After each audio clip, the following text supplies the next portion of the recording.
We'd like to welcome you to Pipebomb Wrestling Radio, bringing you the best in professional wrestling banter and rumors and all that good stuff. So, it's the post-WrestleMania 29 show, and I'm your host, Curse, and my co-host right here, Hector Diaz, as usual. You want to announce yourself? Yes, I am Merc with a mouth. Merc with a mouth. No?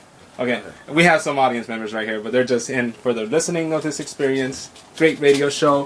Fortunately, we are all WrestleMania'd out, so we're just going to say and run down the top 3 matches on the card.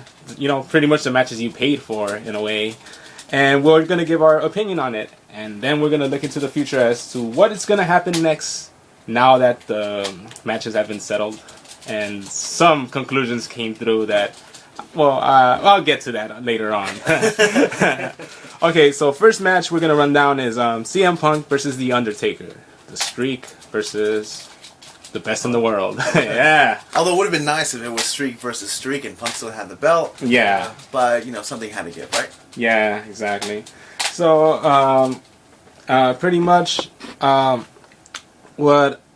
should we just go to the conclusion of the match, or should we just run down some of the spots? What do you think? Well, let's just kind of run down some of the spots and then kind of into the conclusion. Mm-hmm. Well, I really liked the table spot, you know, that CM Punk attempted on the Spanish announce table. It's an unfortunate thing that the table didn't really break. I mean, didn't Shawn Michaels do something like that? Yes. That spot was really great, and I would have, like, echoed that sort of... It was 26, right? Yeah. WrestleMania 26? Yeah. So that would have been nice, but that damn table still doesn't want to sell. It's happened like the past, maybe like 2-3 pay-per-views. Yeah. One time, like, it didn't sell at all. The other time, it, like, oversell. I think it was Punk and Rock when they were going for the rock bottom. And then it just collapses because of their weight. Yeah. that table needs to figure it out. I think they put, like, the Spanish announce team put, like, a curse, you know. They got one of them, those witch doctors, you know. Like. But here's a really funny point. Triple H actually broke the table, so the table knows its place. Table knows when not to get fired. Another, I suppose, 6 spot was Punk just kicking out of the tombstone. I mean, who would have thought that was happening? I mean, sure, it happens, and now it's commonplace in any, you know, Taker versus whoever match. For right, but you get commonplace is relative considering that Taker doesn't show up. You know? Yeah, exactly. He's the Santa Claus of wrestling. At this point. Only less hair and well, there was a wrestler called Santa Claus. That's true. But yeah, I digress. I really like Punk kicking out, though, because Punk's been shown to be... I mean, come on. He had a match with Kane on Raw a few weeks back, and he just lost to a chokeslam. You know, you're thinking, oh, Punk's a lightweight and all this stuff. And next thing you know, he ends up, you know, kicking out of a tombstone, and you're like, oh, wow, this is actually happening. You know, right. Paul Heyman delivered, you know, with facial expressions. And that's one common theme of this whole WrestleMania. Wonderful facial expressions. I dig it. Good Lord. Yeah. Facebook mimes. Yeah. Anywho, Taker ended up winning, right? 21. Maybe. I mean, no. I mean, but I'm trying to remember the exact way it happened. Reversal after reversal. Yes. And finally, tombstone. Which is also another motif for the entire. Yes. For the WrestleMania. Yeah, it's always like the last thing you want to do is attempt to tombstone the Undertaker. You know what I mean? Right. Batista tried it. Michaels tried it. Only Triple H did it. Yeah. Oh, yeah. Only Triple H has. Hey, there you go. The tombstone knows its place. Facial expressions. What was the other one? Triple H ruling everything. Yeah. So, Taker finally, countered. It looked like Punk was gonna do a tombstone. Then it looked like Punk was not gonna do a tombstone. He was gonna go for a GTS. Got countered. Then then Undertaker's attempt at a tombstone got countered. And we forgot to mention that the whole table spot was Undertaker was gonna attempt the last ride, which is something I haven't seen in a long time. Yeah, that's just. That's just associated with the American Badass gimmick. Yeah, exactly. And he's done it every now and then, but it's just a rare feat. I mean, but how many signatures can somebody have, right? Yeah, exactly. The Undertaker has so many. He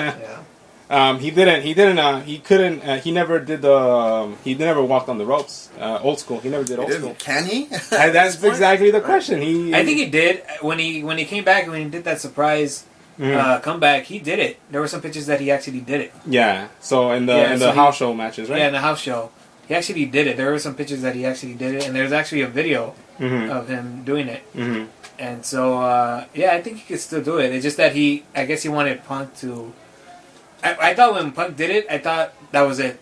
Yeah. Because I think it was like passing the torch type of way. Yeah. Because I never seen nobody done that to him. Mm-hmm. And so, when Punk did it, I was like, whoa. Yeah. And that surprised me. But anyway. Yeah.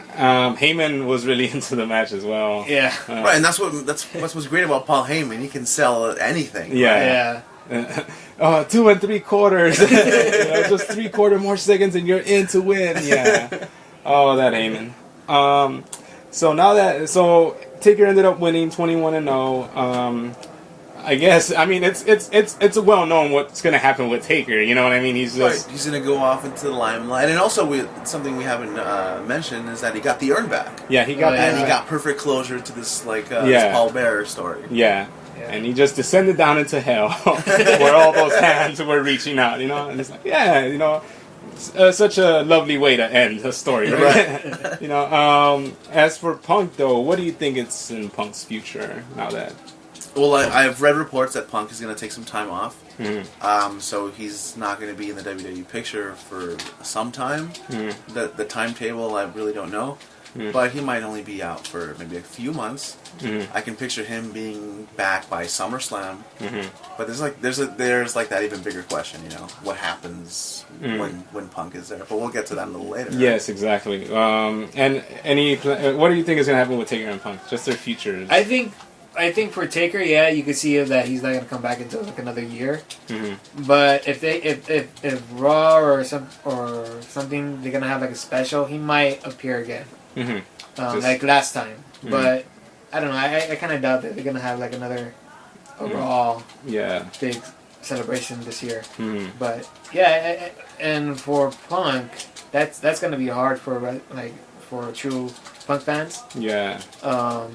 Because they do want to see him wrestle, and they do want him, even though he didn't wrestle, they still want him to talk, or they still want him to say something. But I don't know. You might even say that WWE needs him to at least still be there in a talking position, Right. Some aspect, or maybe they would do something with Paul Heyman, he would say some stuff, in the same way that Lesnar's not there most of the time. Yeah, he would say some stuff for Punk and make it a little entertaining for the Punk fans. That would mean Paul Heyman would have to align himself with somebody else just to have somebody else come out with him and stuff like that.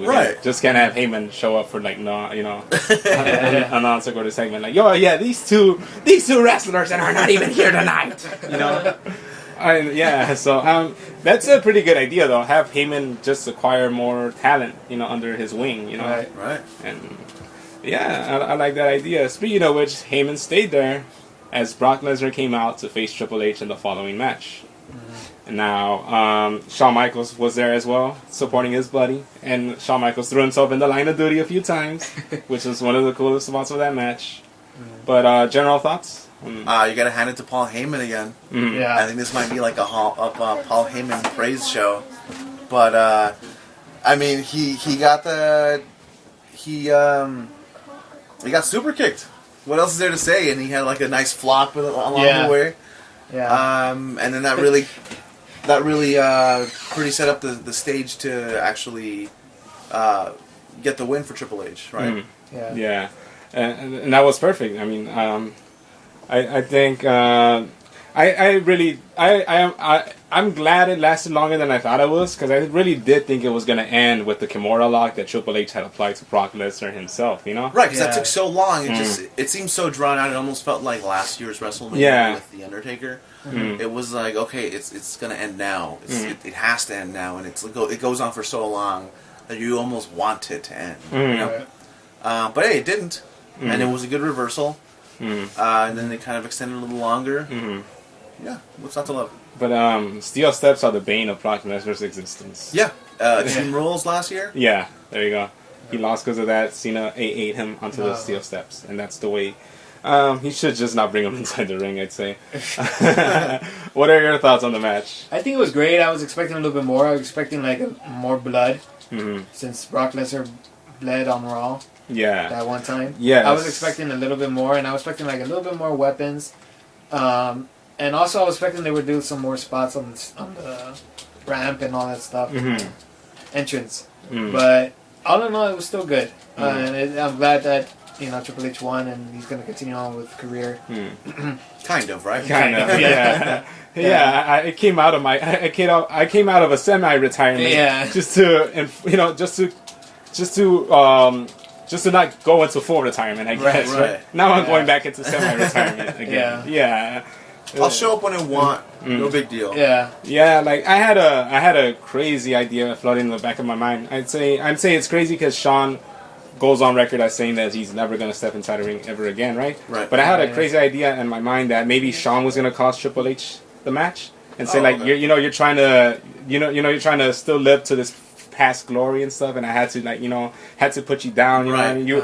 Especially since the beginning, Brock was a bit dominant in the beginning, you know what I mean? Like now it's like, oh, you know what I mean? You don't have it anymore, you know what I mean? I just put you out of your misery before you really got yourself really hurt and stuff like that. Yeah. And that might start like a mini feud, but of course it would have to be blown off at a match in which, in a match with Shawn, and I don't think that's the way. And exactly. That's not a good way, you know what I mean? Because you're just bringing back Shawn in. Yeah, and I'm sorry to add to that. I'm very glad to see German suplex back. Oh yeah, and belly to belly suplex back. Yeah, with Lesnar, what he did, I was so happy to see that because I haven't seen that in a while. And that's really great. I don't know, and I like how the crowd was silent when Brock Lesnar was. I don't know if they were into it or they're not, but it seems that. I like that vibe when Brock Lesnar was dominant to Triple H, everybody was silent. Quiet. So there's definitely two ways of interpreting that. Yeah. Like, is it so exciting that you're just fixated on it and can't react to it, or is it SummerSlam, of last year? Yeah. And they say they didn't chant like horrible things this time, right? Yeah. What did they chant last time? You tapped out. You tapped out. That's to Triple H as he was leaving the ring. Like Triple H, and that's a general problem that I'm gonna address at the end of the show as well. Yeah. Because it's gonna tie in perfectly with everything. You know what I mean? But convergence. Yeah. But like. Though the crowd was at least the crowd was quiet about it. They didn't say those chants to Triple H this time around when Triple H tried to have his moment and stuff like that. And hopefully this is closure for Triple H. You know what I mean? Because to be honest, even though he won the retirement match, I really do want him to retire. Please go away. I mean, you practically could have built up a star at this WrestleMania by having this this up and comer beat Lesnar, and instead you just beat Lesnar yourself, and that's not right.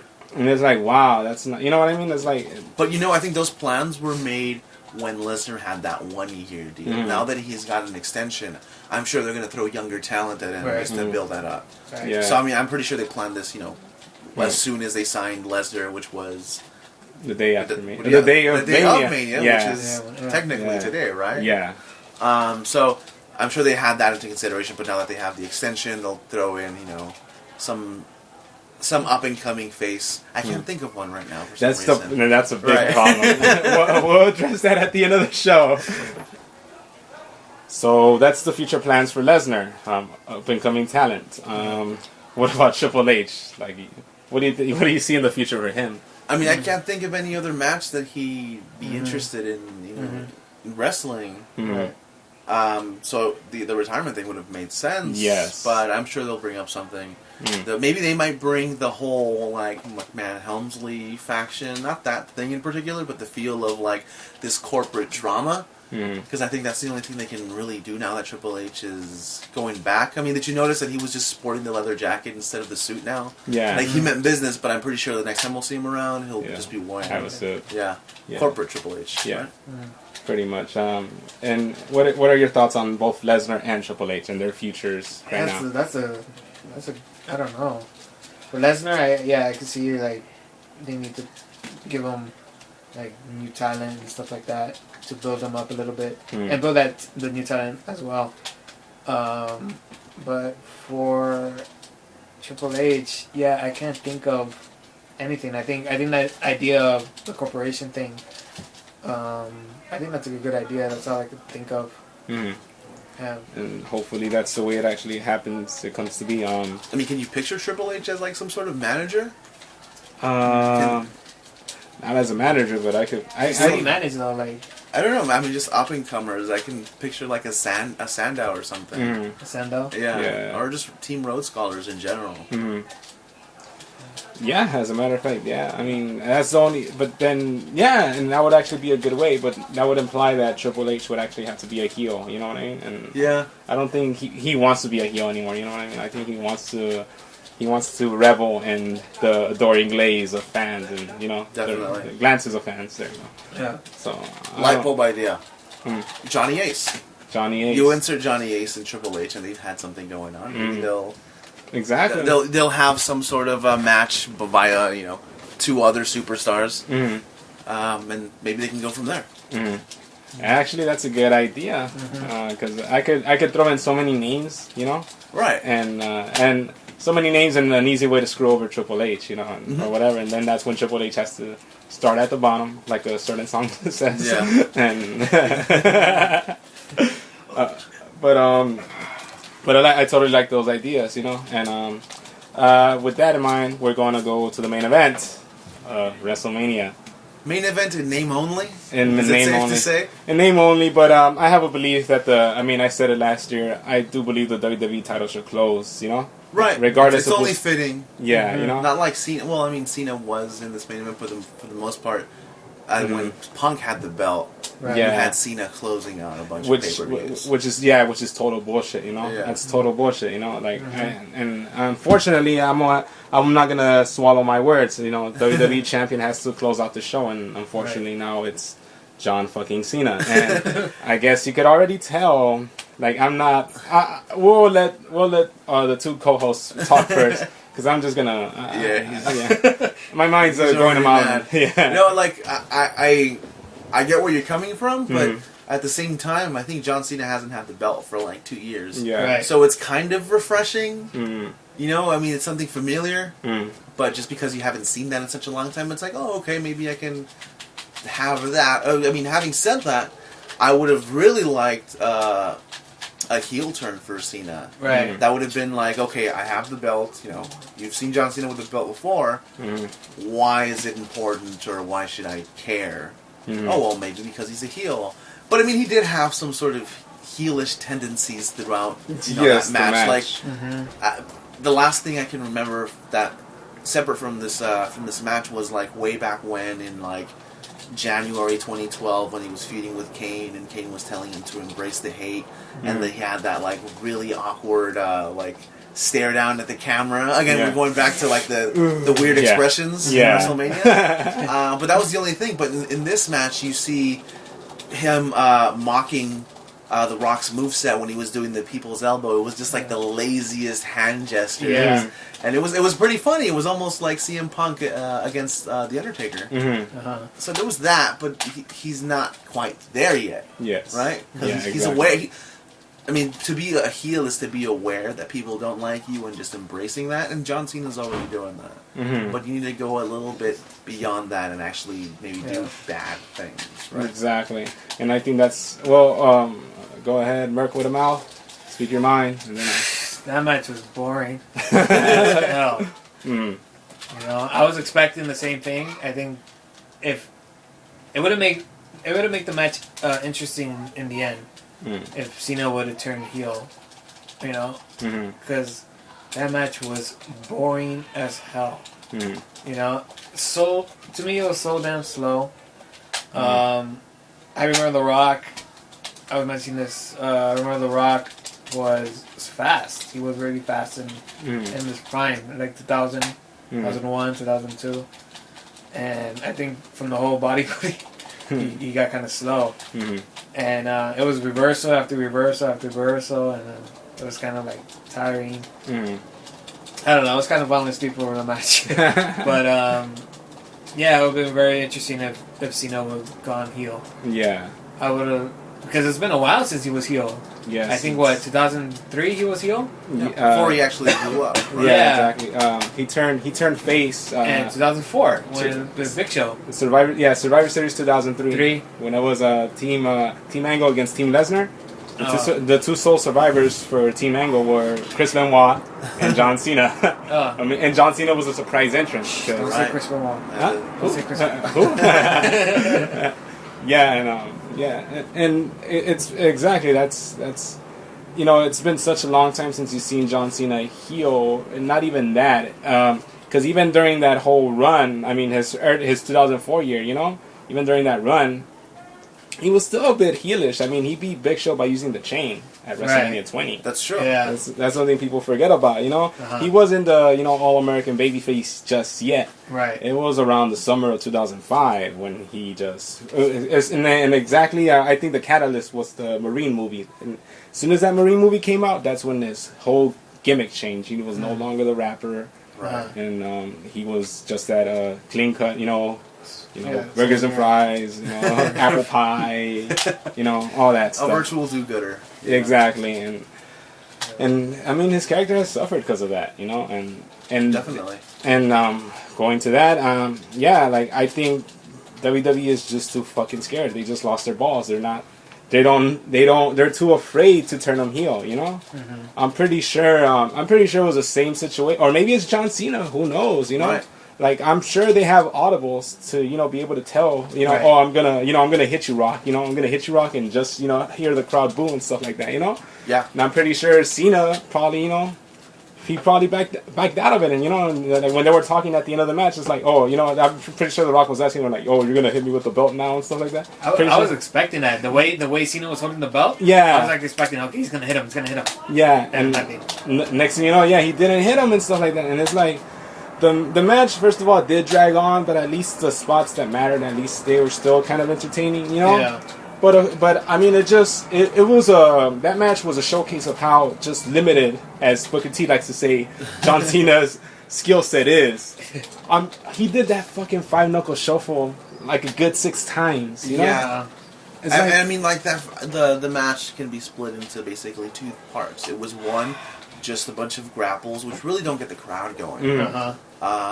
Save for the sharpshooter, because that's just that's a signature. Yeah. People will go crazy for that. But other than that, your sleeper holds and other choke holds, anything. It's just.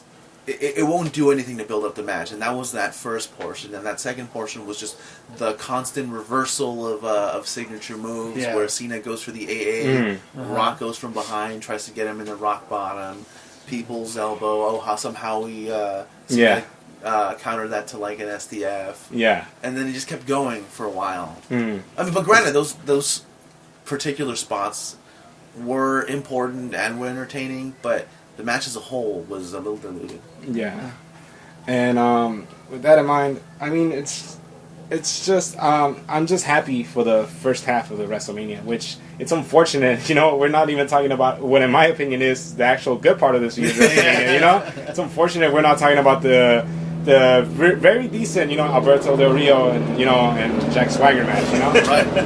We're not talking about those matches. We're talking about, which, I mean, I hate to say it, you know what I mean? The most hyped matches. They're hyped. Yes, they delivered. Undertaker, Punk delivered. Triple H, Lesnar delivered.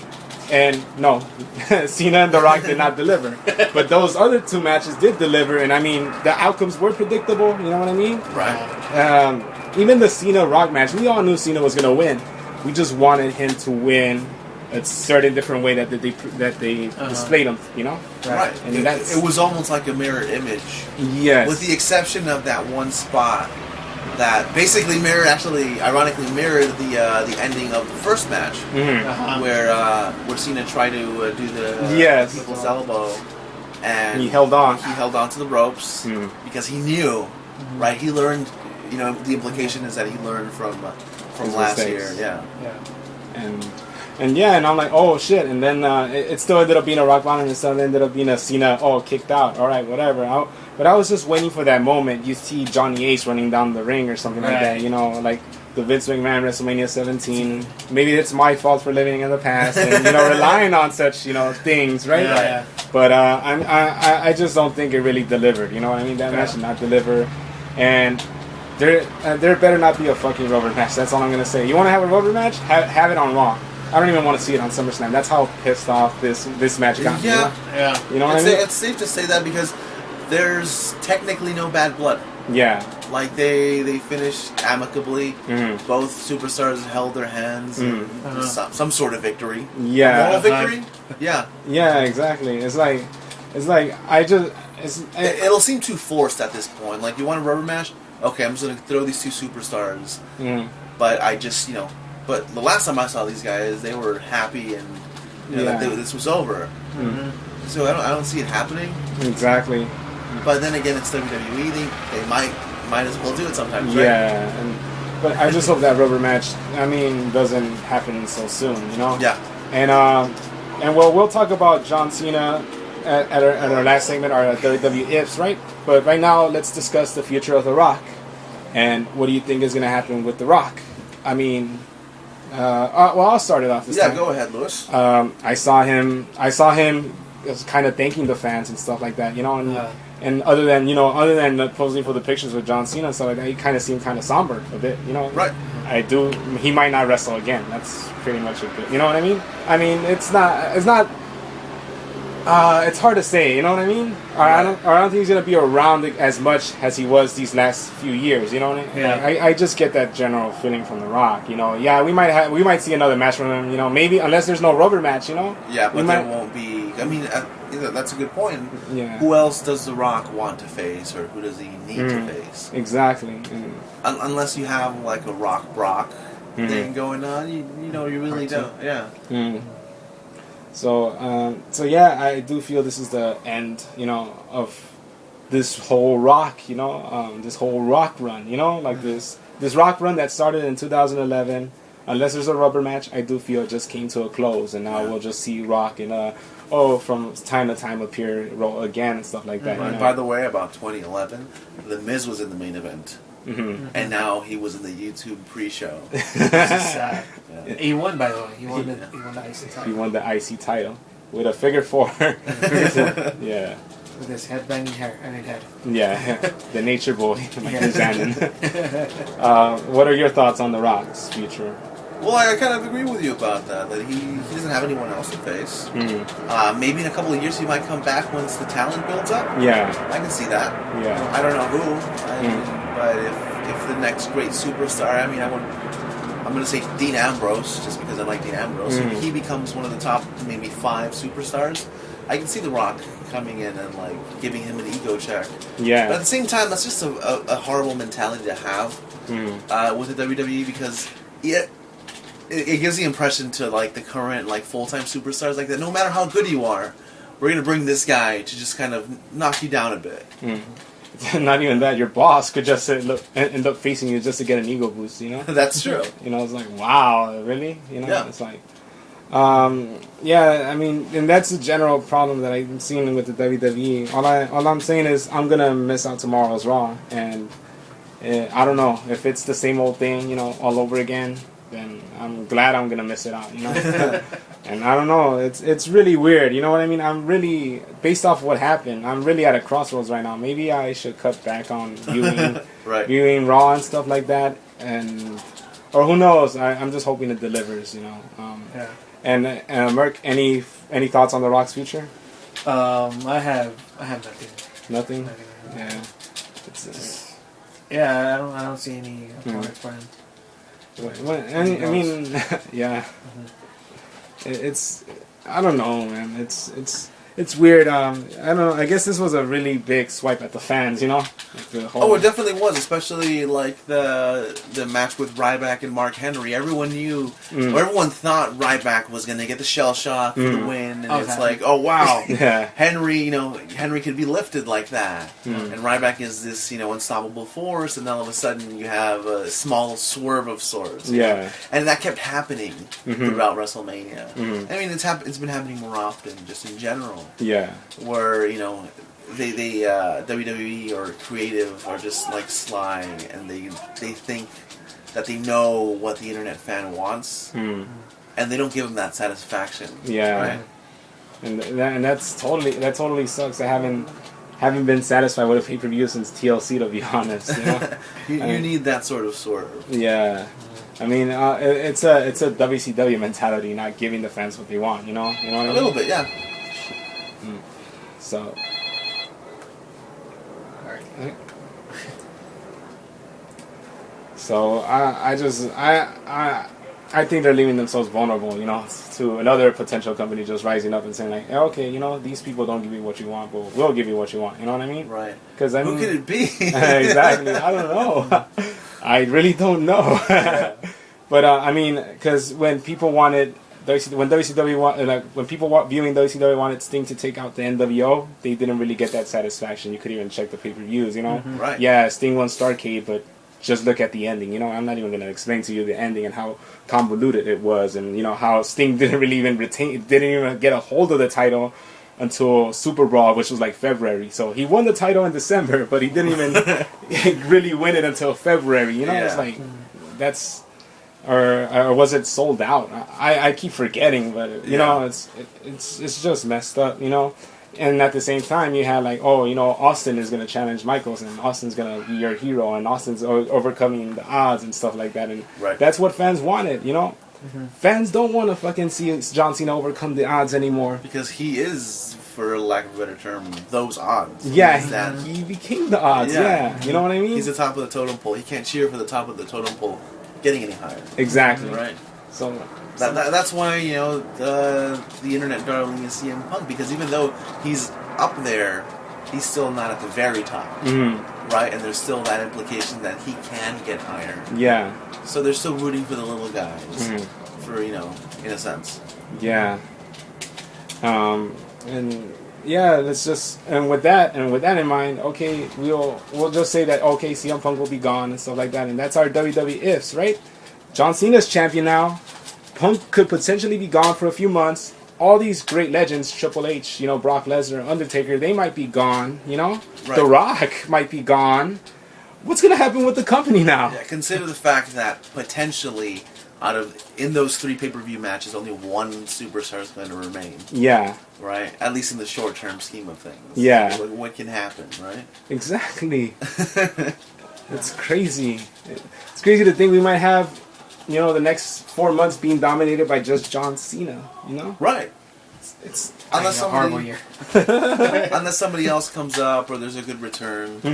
That's definitely a possibility. Oh! Kurt Angle did. Yeah.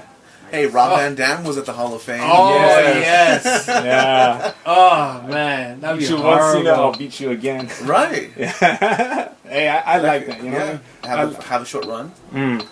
But I mean, in the bigger picture, there needs to be a shifting of heels and faces, right?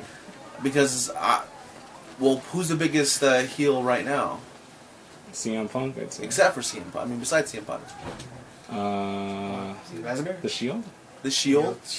Team Rhodes Scholars, who's kind of being paired up with Tons of Funk, which downplays them a little bit. And the Bellas, which... Fandango? Fandango, hey, he won, right? But he won through. It's exactly that's the problem. I mean, I'm pretty sure Jericho would easily allow Fandango to cleanly pin him, right? But he had to do that roll up, and you know that the footing issue, yeah, and it just looked so awkward, and it just made it seem like Fandango just got lucky that one time and stuff like that, you know. And it's like I'm pretty sure that wasn't Jericho's opinion, you know what I mean, or input. That was somebody else saying like, "Oh no, we gotta make Fandango still look more heelish by making him look weaker and stuff like that." And it's like, no, that's not how you do it. And once again, with the whole Shield thing, you could have had a really big heel in Randy Orton. You know, you could have had. But no, who did they rather keep heel? The Big Show, which is fine. I suppose it's fine, but I mean, they just missed out on Orton. You know, like why not have Big Show lose his cool a little bit over that tag Randy Orton, right? And Orton is the one that loses his shit, you know? Like, oh, you ruined my moment, you know, and punt Big Show and stuff like that, you know? Yeah, right. But no, I guess Randy Orton still wants to be a face as well, you know? It's like it's like the opposite of the NWO. Back then, everybody wanted to be a heel. Yeah. Now it's like every top star wants to be a face now, and and it's just creating this really imbalance, you know. Yeah. And so with Cena at the top, who could potentially be his next challenger? I mean, are we really gonna see Cena against Unico for the title? You know, I mean, I can see like the Big Show and Laurinaitis, but it's a rehash, you know. Yeah. It's like, I mean, no. Let's assume that not even Lesnar's gonna be there, you know, until like SummerSlam time again, you know. Why would Ziggler want the title? Ziggler has a briefcase, you know. But maybe. Although that could be interesting. You have Ziggler competing for the WWE Championship, loses, and just says, "Screw this! I'm just cashing in this thing." Well, wasn't Christian also at the Access and the... Right, so his return is imminent. Yeah. I don't know where he's placed in this whole conversation. He always seems like a World Heavyweight Championship or just a mid-card guy. Yeah. I can't see him up there, but I mean, they can try it out, see if it works. Maybe incorporate Edge into this whole conversation like they did last time. Yeah. Like that really brief run as champ. Yeah. Once Edge retired. Man. I hate to say this, but I really do miss Edge. Yeah, you know, I wouldn't mind seeing a rehash of Edge versus John Cena right now. Right. Even with Edge being the heel, you know what I mean? It's just it really I think that feud really was underrated. I'd say, you know, like I wouldn't mind seeing that again. But whatever, you know, can't always get what you want, you know. But yeah, it's hard to find any potential, like, legitimate challengers for John Cena on the current roster that are not WWE legends, or I would even be as bold to say that are not even WWE champions, not even World Heavyweight champions. You could find a list of them. Because, I mean, one of those things that inadvertently happened because Cena's been feuding with The Rock is that Cena kind of catapulted himself above the actual roster, where he's technically a legend, you know, where he's facing the Rocks or the Lesnars or, you know, more part-time, already well-established superstars, and going against somebody like maybe even Punk or like Ryback is somehow below him because he's been up there for so long. I mean, just go back to that one round which he beat Cody Rhodes in like 3 minutes. Yeah. You know? Like that's generally how the WWE views John Cena now, and you know. But with that in mind, we'll just close this off and just say, hypothetically speaking, it's Extreme Rules WWE Championship match main event. John Cena. Yeah. Who's the opponent? Sheamus. Sheamus? Yeah. Okay. What about you? Say Sheamus as well. Sheamus. I was thinking of Dolph Ziggler, but no. I think it needs more time. But yeah, Sheamus.